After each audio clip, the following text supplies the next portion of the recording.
All right, so our fabulous speaker today is Kim Sawicki. Did I say that right? Sawicki? Yep. All right, awesome. And she will be talking to you today about how fishermen are helping save the North Atlantic right whale and her super amazing fishing gear that she has been working with. And just a little bit about Kim. She is a Fulbright scholar who has worked in Scotland and Ireland, teaching fishers to how to effectively fish without causing harm to marine mammals. She had a 9-month independent research project from 2018 to 2019, which required her to travel along the coasts of both countries to work in close contact with entanglement experts, pathologists, engineers, policymakers, and fishing communities. Her past experience working as a public health professional in emergency and disaster medicine cultivated her passion for epidemiology and pathobiology. She has earned dual degrees in pathology and veterinary science and allied health sciences. She made the decision to apply her knowledge and energy to the study of cetacean epidemiology. Her current work focuses on trauma-induced mortality, namely those involving entanglement and fishing gear. So Kim, I'm going to turn the floor over to you, and just a reminder to everyone, if you have any questions, please submit them. I will be interrupting Kim during her presentation. You guys are in for a treat. Take it away, Kim. Thanks, Nicole. And don't worry about fumbling the words. There's a lot of ologies and like 3- and 4-syllable words in there. So thanks for inviting me to speak today. I guess I'll just start my screen share, if that's all right. Yep, go for it. So our talk today is on how fishermen here in clubs already in the United States are helping to save whales and continue fishing in a way that's very sustainable. So we're going to talk a little bit about that. So these are some of the sponsors that and now my screen is frozen. Okay, here we go. Great. So anyway, I think we're all pretty aware that sustainable fisheries are really a vital part of what we call our blue economy. And particularly now during this time of COVID, we're seeing that it also plays a huge role in our food security. For the last 2.5 years, I've been working with pot and trap fisheries. And that style of fishing is actually considered one of the most, if not the most, sustainable form of fishing on Earth. Unfortunately, some of these gears that we'll see today do create some risks and costs that aren't yet mitigated. There's been a lot of technology in different parts of fishing, but actually this gear itself has not really been tweaked that much. So some of the different costs that we see and risks that are associated with pot and trap fishing. So that's the kind of fishing where you've got a pot or a trap on the seafloor here, if you can see my mouse, and it's attached to what we call an end line that's then attached to a buoy. But unfortunately, some of those end lines and buoys can be caught up in the propellers of other vessels. Those could be other fishing vessels, sailboats, container ships, anything that has a propeller, really.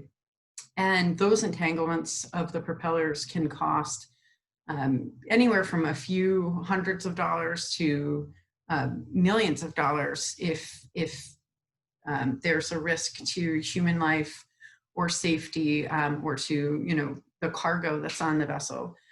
There's a huge amount of funding that's put into the emergency response due to these disabled vessels, but also for entangled marine mammals, particularly those that are endangered.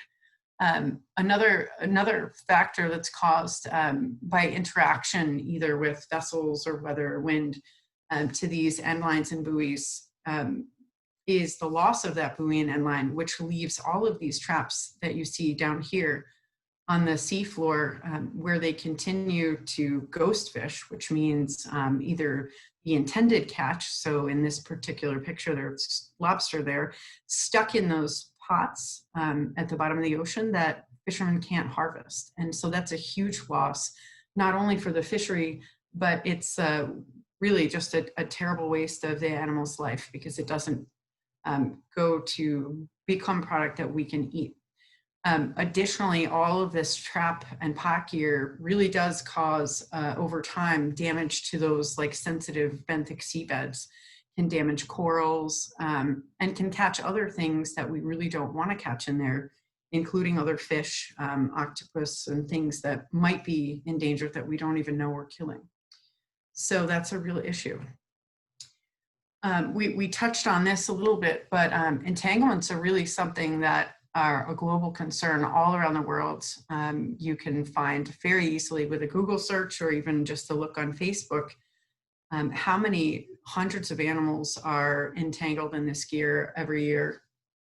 Particularly, though, that reaches the media are those entanglements of cetaceans. So those are, cetaceans include dolphins and whales, obviously, but we've seen, I think in the last few weeks, a video circling around the internet with a killer whale that was down in, I believe it was New Zealand, that was entangled in some crayfish pot gear. So it's something that we're looking at around the world, which is why my Fulbright research earlier this year and last year took me to Ireland and Scotland.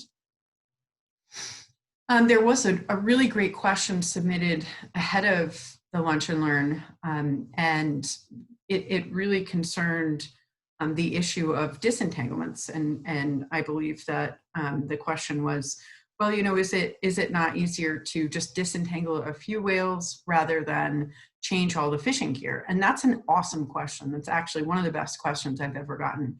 And the answer is unfortunately no. There are teams around the world who are very well trained. They're incredibly experienced. They're very safe. They assess these animals when we learn about them, and they do try very hard to disentangle them. But they're rarely successful. And this is not because they lack skill, but because it's a really difficult job. Last year, in 2018, NOAA reported 105 whales. Let me go back because this is important. 105 whales that were reported to be entangled. So that's 105 known cases. Of those cases, 13, when they found them, were deceased. There were 92 live whales. 37 responses were launched. And out of those 37, only 16 were able to have some gear removed. That leaves 76 whales in the United States alone in that year that are still entangled and weren't able to be helped. And again, like I said, that's really no fault of the disentanglement teams. Fishers try all the time when they do happen upon entangled whales to try to free them. That's super dangerous for them, but it's also very dangerous for our trained disentanglement teams. In fact, in 2017, Joe Howlett, who was one of the world's most well-known disentanglement team members and also fisher, lost his life trying to help a North Atlantic right whale. So what a lot of the members of these teams call disentanglement is a Band-Aid. You know, it's just a form of really mitigation. It's the best thing that we can do right now for these animals. That doesn't mean that we shouldn't try to prevent it. Prevention is really, really key to this. Here you can see the different levels of response and entanglement in different regions here in the United States through 2007 to 2018. So there have been a lot of lawsuits filed more recently, specifically as it relates to North Atlantic right whales here on the East Coast, humpbacks, gray whales, and other whales on the West Coast. And these lawsuits were filed by environmental non-government organizations to try to protect these whales through either the ESA or the MMPA. But we've only gained a nominal amount of protection for these whales. And what's really happened as a result of this is it's had a devastating impact on our coastal fishing communities.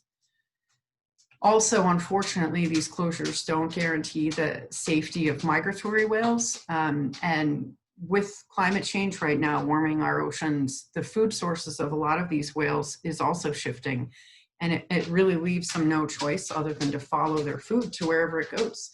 And where that food goes, there are not always protections in place like we saw, unfortunately, in 2017 and 18 in Canada. So this has sort of given us an idea of different fisheries that have been affected by this. We'll talk about the South Atlantic black sea bass pot fishery today, as opposed to dealing with the snow crab or the American lobster fishery or the Dungeness crab fishery, all of which have been directly affected by these closures. The South Atlantic black sea bass pot fishery has really been, for many, many years, an important species for families that fish in the South Atlantic. It's managed under an annual catch limit. That means they're only allowed to catch so much. You have to have special endorsements and permits. Those are both very expensive. The fishermen are only allowed to carry 35 pots per vessel, and they have to bring all the traps back with them at the end of each fishing trip. They can't just take them out, leave them in the ocean, and come back for them a few weeks later. So that is different from a lot of the other pot fisheries we see in the US. Like I mentioned before, it's a really historically important fishery for the South Atlantic. It gives these fishermen the opportunity to fish 4 to 5 months out of the year where they can't fish for anything else. So it's also culturally a really important fishery, and it's something that these fishermen are really proud of. Pot fishing, like we said before, is really sustainable. Unfortunately, this fishery co-occurs with the calving and migratory path, so the calving grounds of the North Atlantic right whales, as well as their migratory path when they come down from Canada and the Gulf of Maine, where they feed in the summer to have their babies down in Georgia and off the coast of Florida in the winter. That's led to closures of this fishery. And you can see here on this map the different areas. They did initially have a small area that was closed to pot fishing to protect the fish themselves while they were spawning. But recently they ended up sort of closing that very close inshore area and shifting any effort far offshore away from any of the right whales that might be in the area. This has really had a devastating effect on a lot of these fishers and these communities. The total, so right now there's only 26 vessels that have valid pot endorsements to fish for black sea bass in North Carolina, South Carolina, Georgia, and Florida.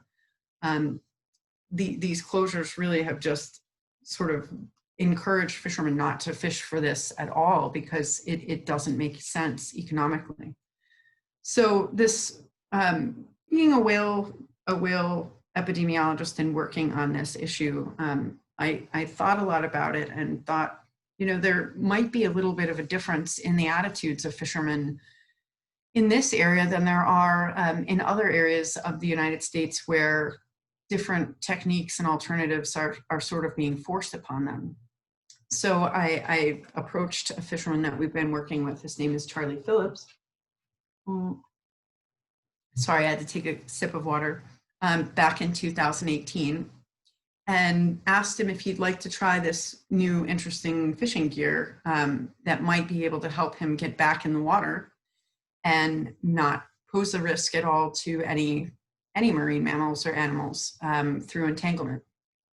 So a lot of you have probably heard of this fishing. It's called, quote, ropeless. We call it subsea buoy retrieval systems. Sometimes we call them ASBRS if they're acoustically operated. And essentially what this gear does is it takes this buoy here and this end line and it stores all of this here at depth. There are a few systems that actually have no line in them at all, and they use air to inflate either a buoy or a lift bag to bring these traps to the surface. So the technology behind this new interesting fishing gear is actually not very new or interesting. It's been used for over 20 years in fisheries specifically, but for the last 60 years in other marine applications.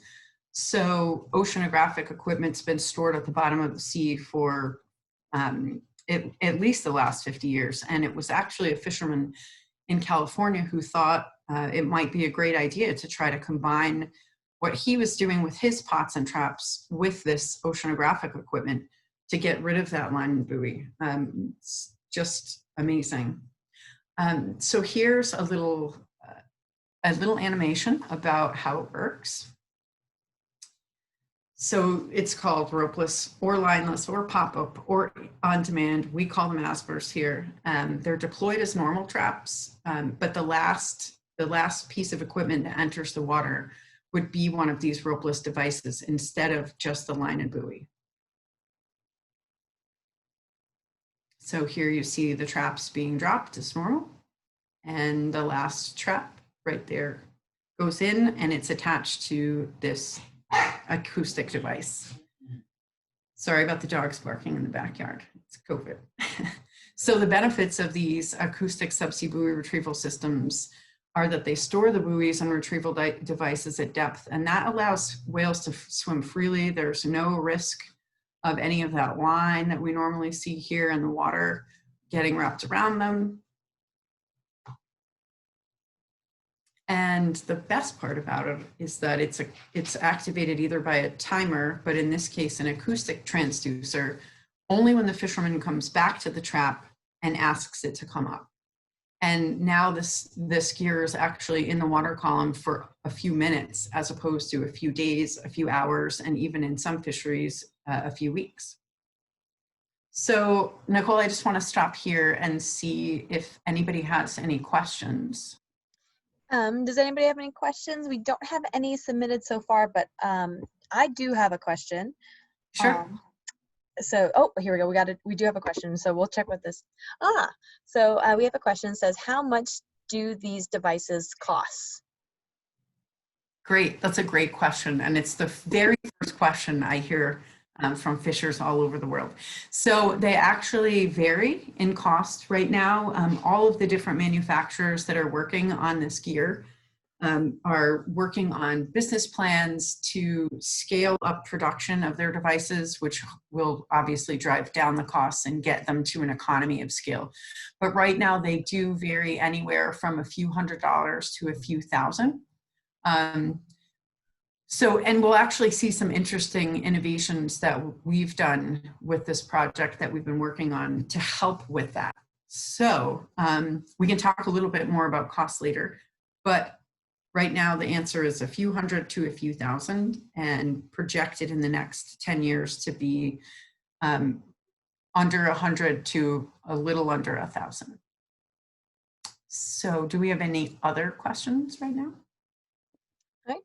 Yep, one just popped in. It's like they were ready for it. All right, so what incentives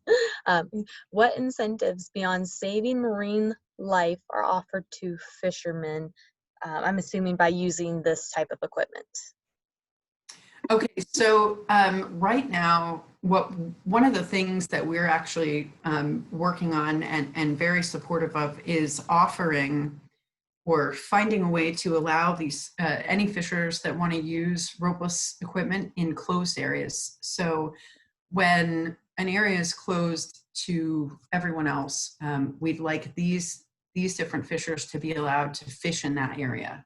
So that means if a closure's in effect because of the presence of a right whale or a particular humpback or gray whale, we'd like these fishermen to be able to fish in that area. And that provides a huge economic incentive to them.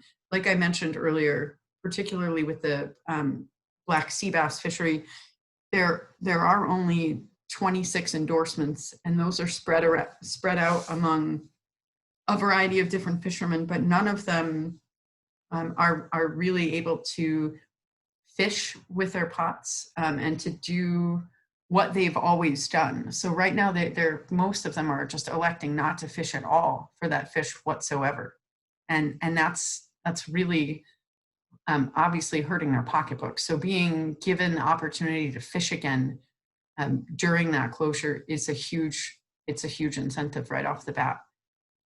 Yeah, the person who submitted the questions was like, that is definitely a great incentive. Good. Well, we think so, and the fishermen do too. So, all right. I just wanted to make sure, I always like to make sure no one has any questions about the way the gear actually functions And so you guys were my first group to see that animation, so that's good. I'll keep going with the presentation. So we've been really lucky. Ooh, I don't know why only half of the pictures are showing, but that's all right. It's weird.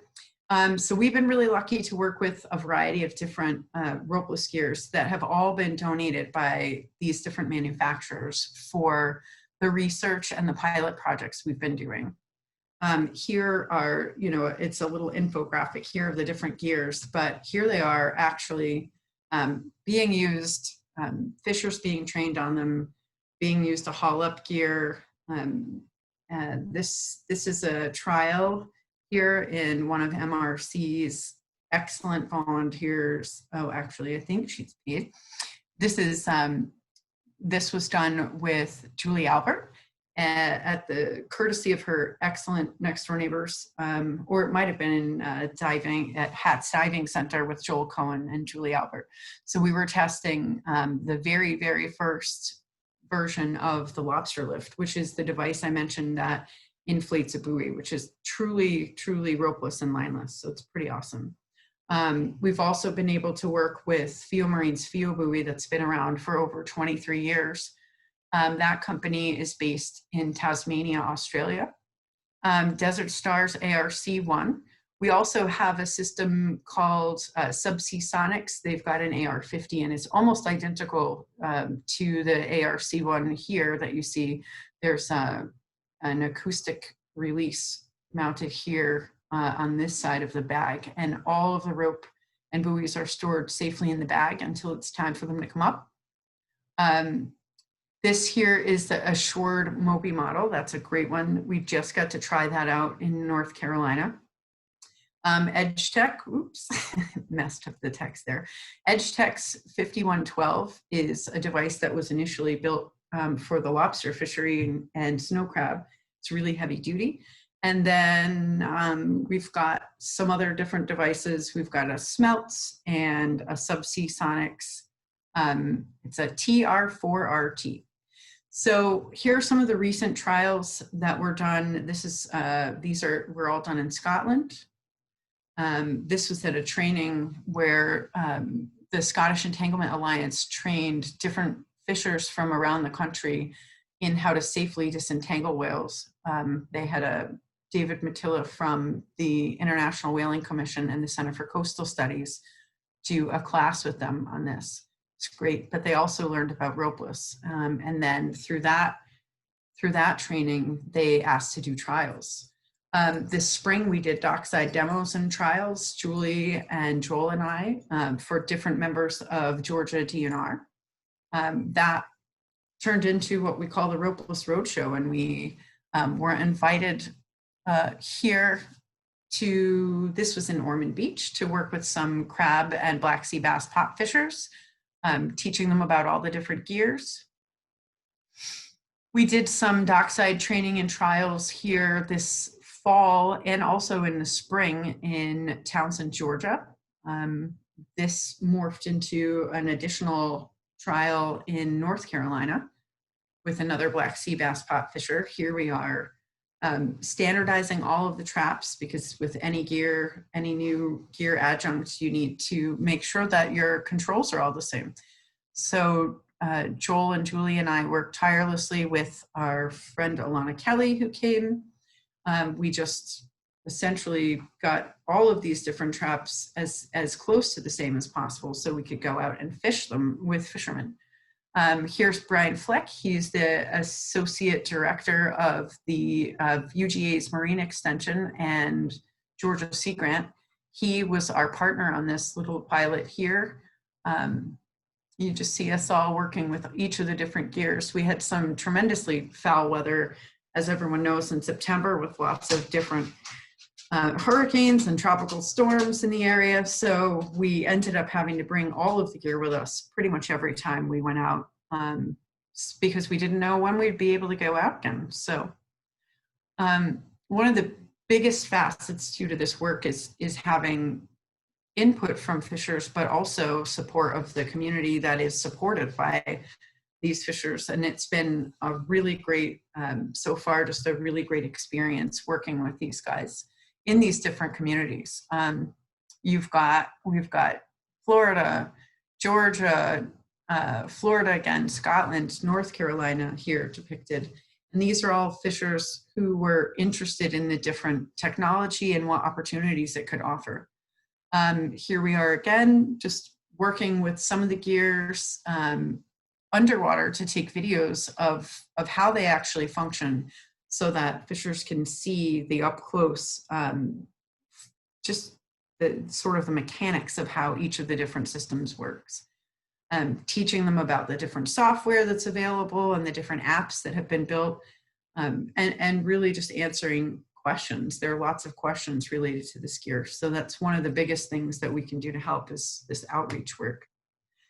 So where we're at right now with Ropeless in general is, we're waiting for some guidance to come from NOAA. We're really hoping that they will create some areas where ropeless fishing is not only legal, because right now it's not technically legal to fish without gear that is marked by a buoy at the sea surface.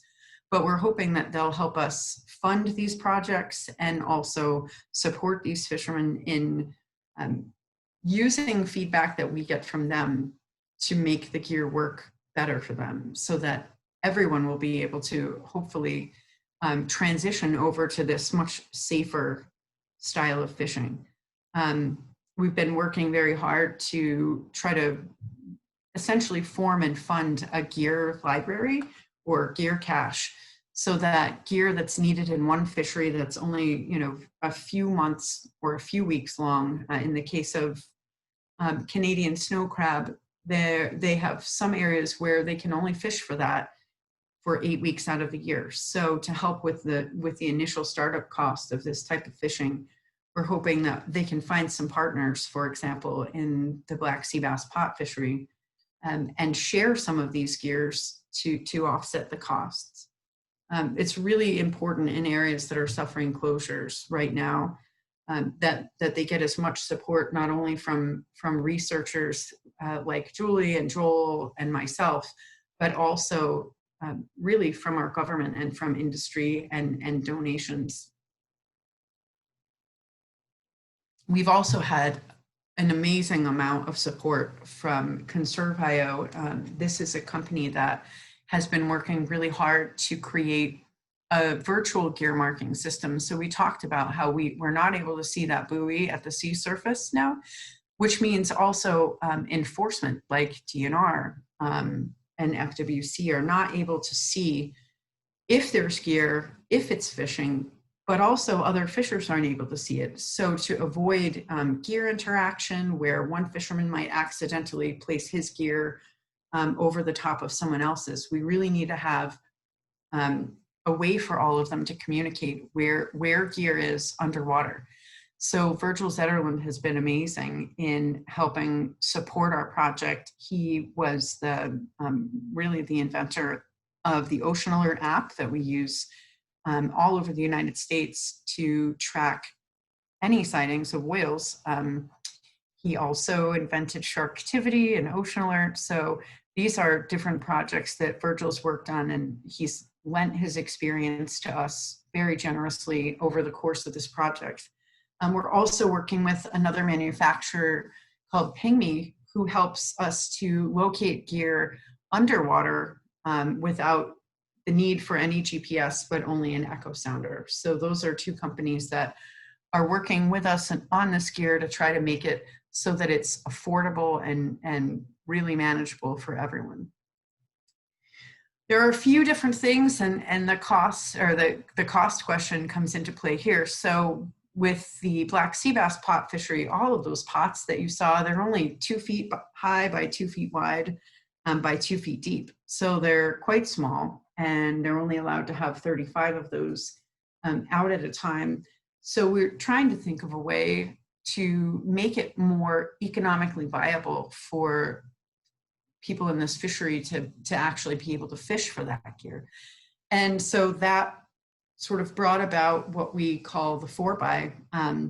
Trawls, like you see in lobster and crab gear, are not allowed for most, or for the most important time of year when whales are present.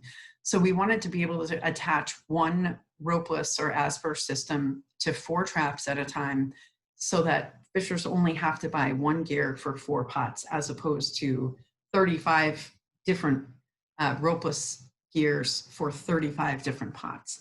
And that's what brought about the invention of the 4-by, which we just were actually able to fish in Georgia last month for the very first time. So the next phase really is just continuing to support projects and science that support sustainable fisheries, are empathetic of fishers and the situations that they find themselves in due to these interactions, which are always, there are always accidents. No fisherman ever has wanted to or entangled an animal on purpose. And what we find a lot talking with them is that it's so upsetting and awful for them to have an experience like this. And frequently what they see from the public and social media is just horrendous backlash that's very hurtful, and actually puts them in a really defensive position. So we always try to be as empathetic and caring as we can towards all the different struggles that they're facing as fishers. So that is what I've got for you. And I'm hopeful that everybody has lots of questions. All right, awesome. That was fantastic. I mean, like, I've got a lot of questions, so we'll definitely thank you so much. We'll open the floor for questions. And we did have one already submitted, was what keeps someone else from triggering the ropeless fishing gear? Is it possible for people to poach other people's fishing gear? Oh. I muted, so I wasn't talking over you. They'd need a scuba diver to do that. It would be possible, yep, for sure. But all of the different gear, it's basically with an acoustic system, it's no different than, say, me using my cell phone to call you, Nicole, right? So if I dialed your number, I wouldn't, Julie or Joel wouldn't be able to answer the call. So each one is specific. Each one of the devices has a very specific, we'll say, name and password. So no one, even if they share the same technology that you were using, would be able to trigger your gear. The only exception, and I can't say this for certain yet, but one of the issues that we are working on as a group of researchers is how enforcement will be able to check to make sure that everybody's doing what they should be. And I imagine that at some point enforcement would be able to wake up your trap or wake up your gear and say, hey, what are you fishing? And so on and so forth. Yeah, like checking your cage sizes and things like that. Right, yep, exactly. So one question that I do have that kind of ties into what you just touched on, for the acoustics, I know that, that can have some issues with whale migration on a larger scale, when the military does testing with acoustics. How does this play into that? So was my first question, right? When I first learned about ropeless gear, I was like, it's acoustic, we can't have it. On the project blog, and I'll put a link here, if that's okay, I'm able to put a link in. I'll put a link to our blog in the chat so everyone can go and take a look later. But I did collect all of the different information from each of the manufacturers I was working with last September, and I submitted all of that information to NOAA because that was actually one of the primary questions that was asked by the Atlantic large whale take reduction team at their meeting. They had a great workshop on the feasibility of being able to use this gear. So currently, we don't know of any interactions whatsoever between any of the acoustic systems or their signaling protocols. But all of the manufacturers were very transparent about those signaling protocols and about what frequencies they exist in. I do imagine that it's something that we'll have to really look very closely at in certain areas, not just as it relates to cetaceans, but also as it relates to fish and prey of cetaceans. and larval nurseries. So for lobster, we need to make sure that these frequencies aren't disturbing any of these different populations. But that's something that hopefully will be funded over time. But as of right now, everything has been functioning really safely. So, but That's awesome. I'll put that link in there. It's a great question. Yes, please do. And then we will we'll share the link with the recorded presentation. It'll be on our website, and it'll be a follow-up email to all people who have registered for the Zoom presentation. So our next question kind of goes into funding. So could you just repeat how your work is funded? So the work that we're doing, like myself particularly, I've been funded through a Fulbright grant and have self-funded most of the rest of our research. Julie, Joel, Alana, and myself founded the Sustainable Seas Technology 501c3 just recently. And we actually just crowdfunded through GoFundMe. And we were also Fisher funded. And so the fishermen we worked with provided the vessels, the fuel, the time, the crews, and hopefully we did help them apply, put in an application with ASFMC and GARFO to get a little bit of that money back. It's only a few $100s a trip, but it's something, which is great. There are other projects through larger groups like Woods Hole and New England Aquarium that have a lot more funding than we do, but we get a lot done for a small group of really dedicated people. Yeah, I was going to say, I was like, you guys really put in a ton of effort. And another thing that I really like about you all is that, you know, sometimes, you know, environmental groups and fishermen can clash a lot. But I really like how, you know, you meet them in the middle ground. You kind of, you know, want to know that we're here, that we're there to help, and they want to help too. And so I think it's really cool that you're not making the fishermen the enemy, you know. And it's and part of our mission is really, it's not part, it's half, right? So we don't want to lose those small coastal communities that are vital. They're a part of our culture, you know, and it's shifting fishing effort offshore just to larger vessels, having small, you know, owner operator fishermen go out of business. That doesn't benefit anyone, in our opinion. I mean, it might make it easier for some people, but we don't want to lose that. We don't want to lose the sustainability of these different individual fishermen. So it's actually an equal balance of cetacean conservation and this coastal community conservation. That's our focus. And that's amazing. Let's see. So we have another question, which kind of ties into this. So is it difficult or easy to get fishermen to use ropeless gear? It depends. It depends on what challenges they're facing. So, and believe it or not, a lot of people would think that gear, which requires a little more tech savviness than say the way that it's done now, would be more accepted by younger fishers. And it's actually not always the case. What we see are fishermen maybe over the age of 50, 60, even 70. We had a fisher in Scotland who was completely obsessed with ropeless. We have these little models. He's like, this is the greatest thing ever. But I think it's fishermen that have really experienced the downside of closures, the downside of, you know, fisheries management that's always intended for the best for everyone, but sometimes has had really, really difficult economic, we'll say, ramifications, and those are felt by them. So I think it really depends on their motivation, but as soon as they give us the opportunity to hop on the boat with them and go show them different things, it takes 2 seconds. They're super brilliant. They figure it out like right away. And then they start making tweaks to it. They're like, oh, let me tell you, I think if we did it like this, it would work better. And that's really what we want. We want that like back and forth. We want them to be the drivers of how this different gear works so that it's safe for them and it works best for them, and we can make it you know, it needs to be affordable for them. And so, yeah, I could talk about that question all day.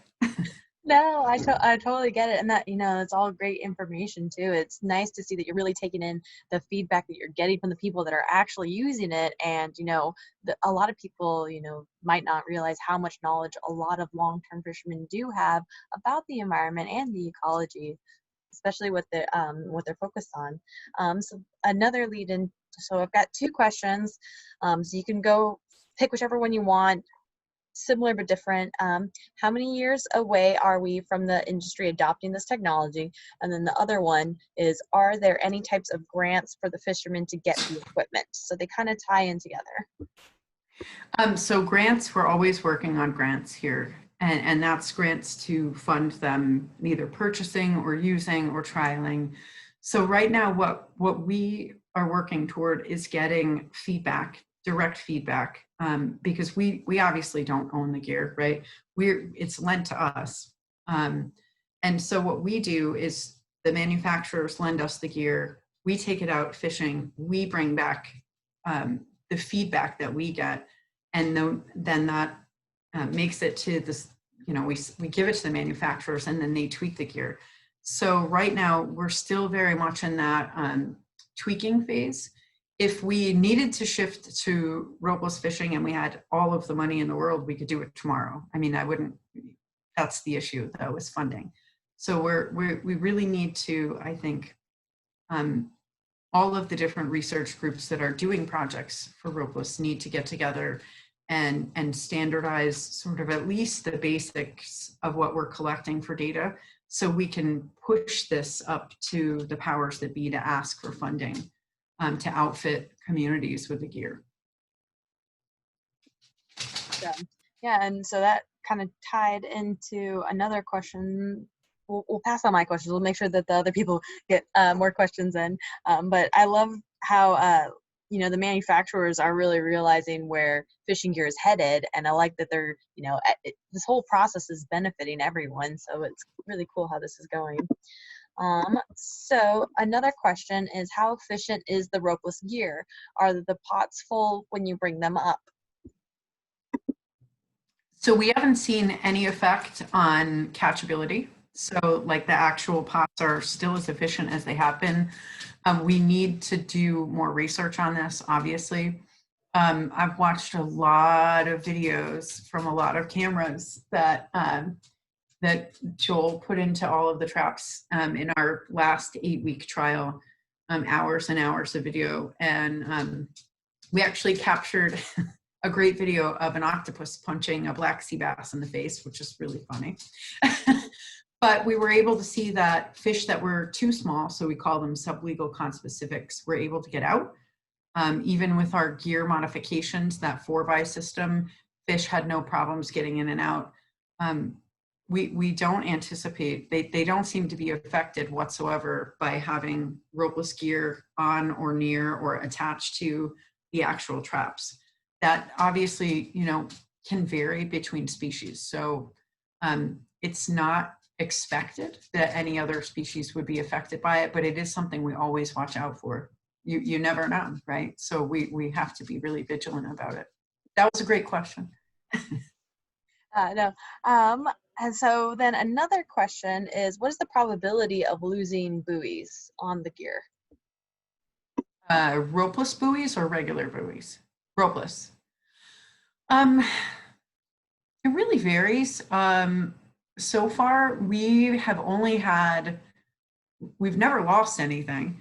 And the only time we've had ropeless gear that doesn't work or doesn't come up when we want it to is because someone didn't rig it properly. We had one case where someone forgot to plug the transducer in, and we're like, where is it? Where is it? We're waiting for it to pop up. And then someone was like, oh, the plug, didn't plug it in. So I have not yet had a gear fail. And we've tried, well, we had 14 different devices with us. So it's either something, it's always something that we've done. You know, either we forgot to replace a battery and that's been true, actually, that's been true with all of the trials that have been published to date. around the world. So human air. yeah. Yeah. Oh, we forgot to put the O-ring back in the thing that's supposed to be waterproof. So the No. filled with water, glug, glug, glug. That happened in Canada. And so, that would be another challenge for, the fishermen, because if they, accidentally rigged. Exactly. And so we have to look at those, right? And so when we're asking NOAA, say, to fish in an area where there are North Atlantic right whales present with potentially their calves, we have to be absolutely like beyond perfect. And so our team has gotten to the point where we are as close to perfect as you could possibly be with deploying the gear, because it's a really serious situation. But I think it's more realistic to imagine sort of where we're at with fishers, especially learning. The gear's usually around 98% effective, and that's with someone who's just learning how to use it. So that's a lot better than pot and trap gear right now, which has anywhere from a really like an 87% success rate. So that means 87% of the time when a fisher drives up to his pot or trap gear anywhere, the buoy might still be there, or it might not. So again, 90, 98 better than 80, 87, 89, 84. I mean, that's really good. Yeah, I was worried because, this might be an extra cost if they're not funded by grants. And so, Yeah, for that would sure. be one thing that Yeah. fishermen would be concerned about. But that definitely, of course. I mean, we don't want to make the situation worse, right? So you don't want to go, say, take gear out and drop it into the ocean and it stays there. Particularly in our case, where it's all led to us, we don't own it. The last thing we want to do is throw something that's a few $1,000s down to the bottom of the ocean and not be able to get it back. So yeah, we don't want to lose it. Fishermen don't want to lose it. So we're really careful. And I think the same is true for them. Oh, definitely. All right, so we have two more questions, which I think we'll be able to get to. The first one is, what is the duration of the acoustic signal? I'm assuming it's short. I don't know how long it goes. Probably depends on how long. So it varies, and it's actually if the person asking the question goes to the link that I posted, they can actually see how long the duration is for each of the different devices. But we'll be updating that survey. We've got three or four new, not newer, but new to us technologies that are working on that survey right now. So we'll be able to publish that probably in a few weeks. Perfect. And then the last question. Oh, we got one more. Okay. Oh, this is interesting. So is there a certain depth that the remote will only work towards? Is there a limitation on depths? Again, so there's so many different technologies right now. I could actually, and that does bring up a great point, I could actually include what we know about the gears now for depth. We are fishing, not us personally, but ropeless researchers in general are fishing ropeless gear off of the coast of New England right now in depths of over 1,200 feet. But if you know anything about acoustic release technology, you know that it was designed for deep spaces to store devices for all sorts of interesting, cool things. So. And it also probably depends too on what you're fishing for. They might be in a certain depth, and so that might maybe not. The majority of the fishermen that we work with are inshore. Like I said, the small owner operators. So we really want to focus a lot of our attention on gear that's going to be as inexpensive as possible. Maybe it can't go to 2,000 meters deep, but that's okay because these guys are only fishing in 100 feet of water. So there's no reason to over-engineer that. Right. Maybe one day though, it could be kind of cool. Yeah. And then another question is, how has COVID impacted your research? So this is an interesting question. I had COVID when I was in Europe, we were asked to go to a Fulbright meeting, so all the Fulbright grantees all had to meet up. So we flew from all over Europe and ended up with what we called the Flubright because we didn't know any better at the time. So I had an experience with it early. So every place that we've been able to go, essentially what we've done, and again, because my background is in epidemiology and I spent many years in a lab doing virology at UConn, we spent time getting acclimated to the areas we were working. And so when I came back from Europe, I came back to Connecticut, which was a hotspot. I had to quarantine. And I went to Georgia, which was a hotspot, so I had to quarantine. And then we moved around. So what we did really was just spend time just with ourselves, just with each other. Fishermen were less concerned about that. We just used, just regular protocols that you would for being healthy, staying healthy, washing our hands, and just really making sure that we acclimated to each community for a period of time. And I've been sitting in my house for 2 weeks since I got back from Georgia. Tomorrow, hopefully I'll be able to be out of quarantine. Awesome. I'm glad you're doing all right and that you were able to recover completely after having COVID. And I'm glad that it hasn't impacted your research too much. Probably a little bit more downtime than you've wanted. I should mention, though, to be fair, Julie and Joel both got the Q-tip up the nose to come to a project because they're awesome. I have not yet experienced the pleasure of that. So they were really great about getting tested and everything. So. All right, so we have just enough time for one last question. Sure. So it is, it seems like your work has definitely been more focused in the Black Sea bass fishery. Is it also applicable for lobsters and other pot fishers? Yeah, so the reason we focused on Black Sea bass pot fishery is they're an underserved fishery. So much money goes into lobster and crab because they're high dollar fisheries. And that's not what our work is about. Our work is about, can the ropeless gear work? Can it work for this fishery that doesn't generate, if we can make it work and it's economically viable for a fishery that is not $1 billion industry, then unquestionably it will be able to work for other fisheries that are. We've used the gear in the langoustine prawn fishery in Scotland, European lobster, velvet crab, and brown crab. So our focus is everywhere. It needs to be, but for our little project, we had to take on a project that we could sort of handle on our own.